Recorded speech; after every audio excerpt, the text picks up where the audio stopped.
यार मुझे एक ऐसा स्टार्टअप आइडिया बताओ जो अभी के ट्रेंड के हिसाब से हो और अपॉर्चुनिटी से मिलके बना हो, जिसके बारे में किसी ने ना सोचा हो और प्रॉफिटेबल भी हो। इन्वेस्टमेंट के नाम पे पैसे कम लगे और टाइम ज्यादा लगे तो चलेगा। ये एक ब्रेनस्टॉर्म वीडियो होने वाली है जिसके आइडियाज आज के ट्रेंड्स के हिसाब से होंगे, तो इसे एज अ डिस्क्लेमर लेना। बिना टाइम वेस्ट करते हुए अपने पहले आइडिया की तरफ बढ़ते हैं। तो अभी का सबसे प्रचलित ट्रेंड जो चल रहा है वो है ले ऑफिंग। एम्प्लॉयज या तो खुद छोड़ रहे हैं या कंपनीज उन्हें। मैं मानता हूँ कि इस तरीके के ले ऑफ इकोनॉमिक डाउनटर्न का एक हिस्सा है। पैसा नहीं है तो भैया कहाँ से देंगे, सही बात है कि नहीं। लेकिन जब बात क्विटिंग की आती है, एम्प्लॉय अपनी मर्जी से क्विट करता है, तो वहां पर एक बड़ा रीजन दिखाई देता है उसके स्ट्रेस का। और मेजरली एम्प्लॉयज जो हैं वो एक ही रीजन की वजह से आज बड़ी बड़ी कंपनियों को क्विट कर रहे हैं, वो है स्ट्रेस लेवल, जिसका रिसेंट एग्जांपल आपको ट्विटर पे देखने को मिलेगा। एक बात और बता दूं मैं दोस्तों, क्विटिंग और ले ऑफ का सोल्यूशन भी आज वीडियो में एज एन बिजनेस के रूप में आपको देने की मैं कोशिश करूंगा। तो इस वीडियो को ध्यान से और एंड तक देखिएगा। तो अपने टॉप 3 आइडिया की तरफ बढ़ते हैं, जिसका नाम है PHCV यानी कि प्रेशर हैंडलिंग CV टेस्ट, जो आज के ट्रेंड के लिए एक बेस्ट सुटेबल चॉइस बिजनेस बन सकता है। न केवल आप इसका इस्तेमाल करेंगे बल्कि जो स्टार्टअप्स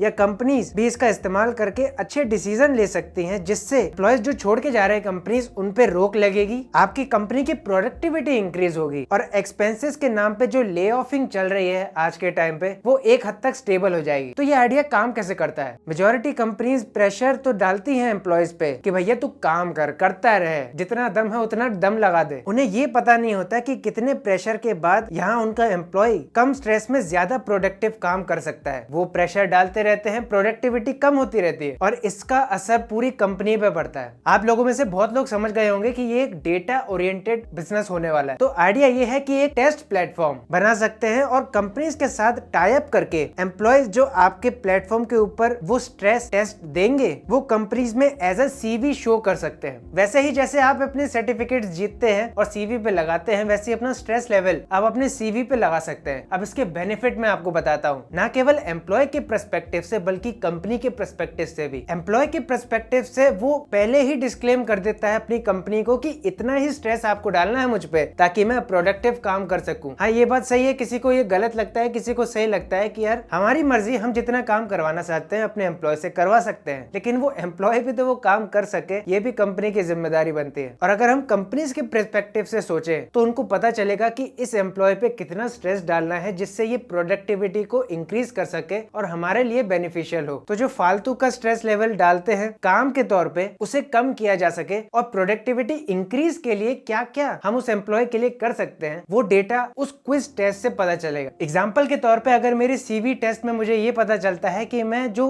काम करता हूँ उसका 25% प्रेशर और झेल सकता हूँ, तो कंपनीज 25% मुझसे और ज्यादा काम करवा सकती है। बहुत सी कंपनीज तो इसका डबल भी कर देती है और इसी से उनकी प्रोडक्टिविटी कम होती रहती है। आपका क्या कहना है इसके बारे में कमेंट करके जरूर बताना। खैर, बढ़ते हैं अपने दूसरे आइडिया की तरफ, टॉप 2 की तरफ। एक ऐसा आइडिया जो मून लाइटिंग के ट्रेंड को भी खत्म कर सकता है या एक स्टेबिलिटी दे सकता है। अगर आपको नहीं पता तो मून लाइटिंग, जिसके ऊपर कंपनीज बहुत से सवाल उठा रही हैं आजकल कि भैया ये नहीं होना चाहिए, ये गलत है, उसके विपरीत एम्प्लॉयज ये कह रहे हैं कि क्या दिक्कत है यार तुम्हें, अगर हम तुम्हारी कंपनी का काम कर रहे हैं, दूसरी कंपनी का आपके टाइम से हट के काम कर रहे हैं, तो इसमें गलत क्या है। लेकिन कंपनीज इसे प्रोडक्टिविटी का एक इशू मानते हैं, जो कि उनकी भी बात सही है। तो क्या करें, एक्स्ट्रा पैसे तो हमें कमाने हैं ना यार। तो उसके ऊपर ये आइडिया है, क्योंकि आवश्यकता ही आविष्कार की जननी है। तो आइए देखते हैं ये आइडिया काम कैसे करता है और इसका नाम क्या है। आप मुझे कमेंट करके बता सकते हैं अपने हिसाब से नाम रख के, क्योंकि ये सैलरी प्लस वेजेस सिस्टम के ऊपर इम्प्लीमेंट किया गया है, यानी सैलरी के साथ वेजेस का मजा। और इसलिए मून लाइटिंग इतनी ज्यादा ट्रेंड में आई थी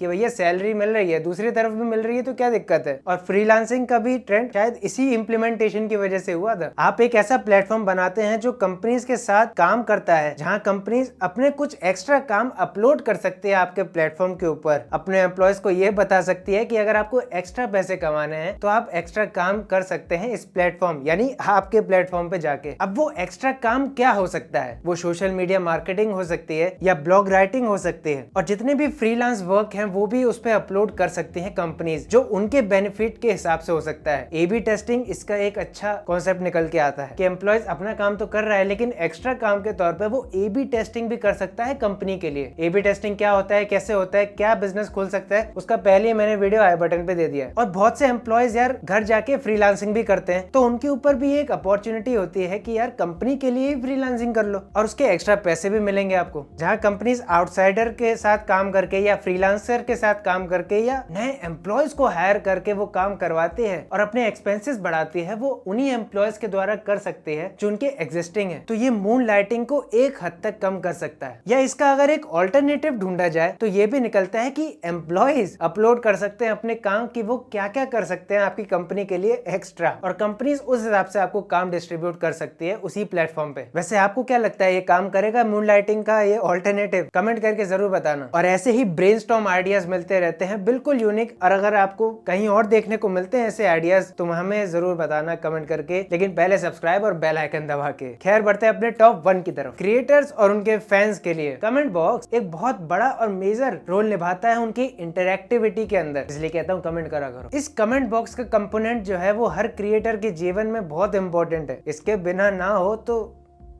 और YouTube या कोई भी कंटेंट प्लेटफॉर्म हो, इसके ऊपर कोई प्लगइन बनाना एक ग्रोइंग ट्रेंड बन चुका है, क्योंकि प्लेटफॉर्म चीजों को इतनी आसानी से इम्प्लीमेंट नहीं करते हैं। बहुत सी फॉर्मेलिटीज होती हैं, कोड का ध्यान रखना पड़ता है, डिलेज होते हैं, नेटवर्क इश्यूज भी आते हैं, सर्वर प्रॉब्लम्स भी होती है। इन चीजों का उन प्लेटफॉर्म्स को ध्यान रखना पड़ता है जो बड़े बड़े प्लेटफॉर्म नहीं कर पाते कंटेंट क्रिएशन के अंदर। यूट्यूब या ट्विच ले लें, इंस्टाग्राम ले लें, या और कोई बड़ा कंटेंट प्लेटफॉर्म। अरे यार आप बात कर रहे हैं यूट्यूब को ऑप्टिमम लेवल तक पहुंचने के लिए भी इतने साल लग गए। शॉर्ट्स का इम्प्लीमेंटेशन टिकटॉक के बाद हुआ, तो ये बताता है कि YouTube अभी धीरे धीरे ग्रो करेगा। और उसी के तौर पे लोग समझ गए कि यार YouTube को जरूरत है और बाकी कंटेंट प्लेटफॉर्म्स को भी जरूरत है प्लगइन्स की। तो एक ऐसा प्लगइन जो कमेंट बॉक्स के अंदर ऑडियो जोड़ सके, जो आप कमेंट लिख के करते हैं वो ऑडियो दे के करे और जवाब भी आपको ऑडियो में जब मिलेगा, उस तरीके की इंटरैक्टिविटी की बात ही कुछ अलग होगी, जो एक नया फीचर भी देगा क्रिएटर्स को अपने ऑडियंस को हुक करने के लिए। और हाँ, सारी बातें भी क्लियर होंगी। नहीं, अगर आप सोच रहे हैं कि इसके ऊपर या इससे मिलता जुलता स्टार्टअप या बिजनेस कौन सा है इंडिया के अंदर, तो सुपर शेयर नाम का है, लेकिन वो लाइव स्ट्रीमिंग के वक्त इंटरैक्टिविटी को बढ़ाता है। प्लगइन की तरह वो काम करता है लेकिन प्लगइन है नहीं। आप उसका एग्जांपल ले सकते हैं, लेकिन ये इंटरैक्टिविटी का इशू जो है ये बहुत हद तक स्कैम्स और स्पैम्स को भी हटा सकता है, क्योंकि ऑडियो में कोई कितना भी स्पैम या स्कैम कर ले वो आपको पता चल जाएगा। या लोग जब ऑडियो के प्लेटफॉर्म कमेंट बॉक्स में आ जाएंगे तो यार कोई लेके करेगा ही क्यों, या करेगा भी तो आप मुझे कमेंट करके बता सकते हैं, वो भी लिख के। और क्योंकि ऑडियो का फीचर आया नहीं ना अभी, लेकिन लेफ्ट वाली वीडियो को आप क्लिक कर सकते हैं और देख सकते हैं कि और नए ब्रेनस्टॉर्म आइडियाज कैसे दिखते हैं। और राइट वाली वीडियो में एक अननोन फाउंडर जो कि 200 करोड़ रुपए कमा लिए फेलियर से। खैर मैं मिलता हूँ आपको अगली वीडियो में, तब तक के लिए बी बिजी।